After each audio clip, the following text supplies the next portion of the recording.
Welcome back. As we said at the beginning of the show, with 1 day to go, we've got some polling peculiarities. We know this. Our latest national NBC News Wall Street Journal poll shows Democrats with a 7-point edge among likely voters on the question of which party should control Congress.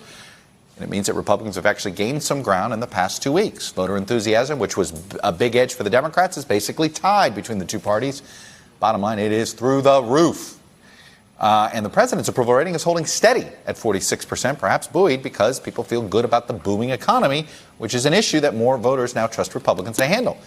That said, our final NBC News Marist polls in Florida and Missouri paint a rosier outlook for Democrats than the national numbers. So what's going on? The national NBC Wall Street Journal poll is a bit more cautious, perhaps, about turnout. We start with a list of people who voted before, and the NBC News Marist state polling contacts people at random. So it's possible it could be sweeping up new voters, or being a little optimistic about the new voters who show up. And we don't know which group is going to be more important tomorrow: the traditional voters that show up all the time, or new voters that could be breaking all of our polling assumptions.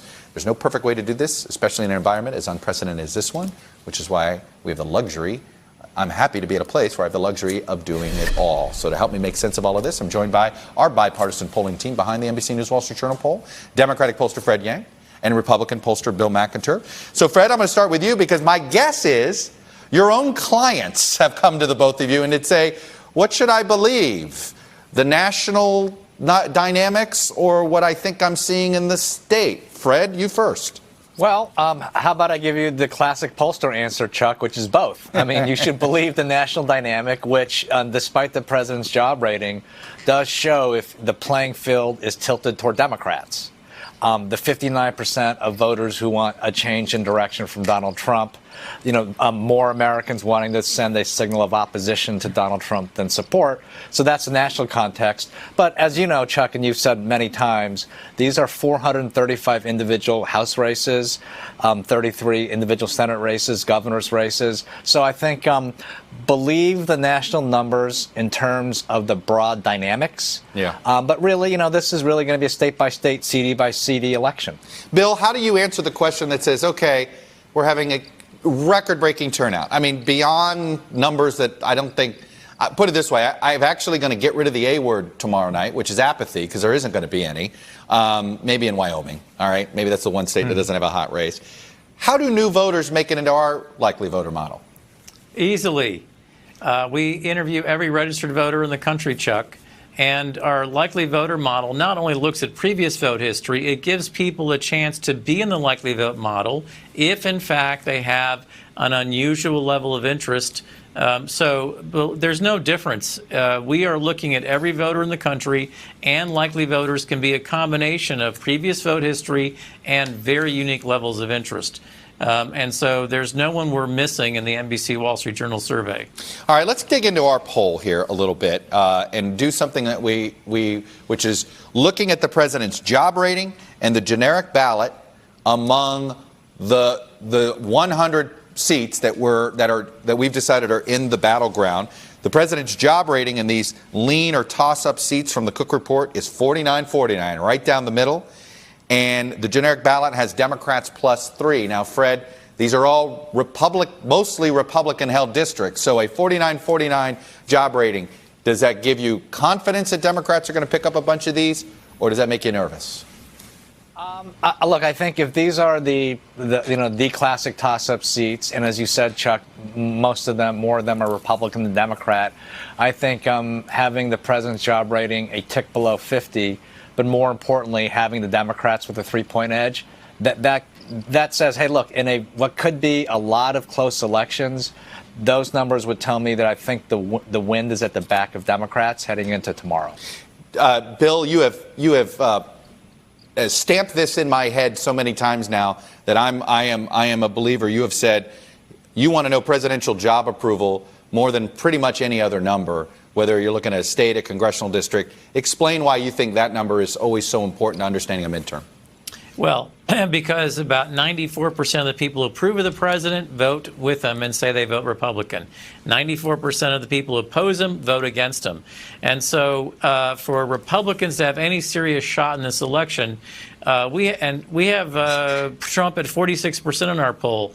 By the way, that's higher than any other president in the previous 4 off-year waves. If the president gets at 48% in an exit poll tomorrow, this becomes a very competitive election around the country, and that's possible. But because of those 95% on both sides, it's his job approval that makes a difference. One other thing, in these swing seats, Republicans won those seats by 14 points in 2014.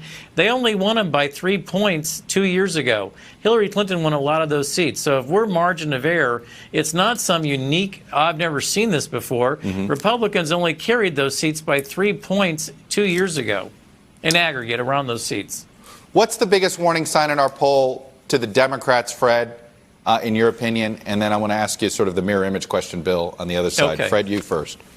Well, I guess the warning sign would be, and sorry to follow up on Bill's point, is President Trump's job rating. And as Bill said, is it going to be higher than 46% on the exit polls? And a lot of these key Senate races, not just in 18, but in past midterms, the presidential approval rating in the state, again, for the reasons Bill articulated, if you're pro-Trump, you vote for the Republican. If you're anti-Trump, you vote for the Democrat. I think as a Democratic pollster, that number, plus also the party ID spread between Democrat and Republican, those will be the numbers I'll be watching. You know, it's interesting. Our Missouri poll sort of had the president's job rating at 50%. When I first saw that, I went, oh, that's good news for Holly. Then it had McCaskill up 3, and I thought, that's why this is a toss-up race. All right, Bill. Yes. Same question to you, but mirror image. What's the biggest warning sign you think Republicans ought to be staring at in the NBC Wall Street Journal poll?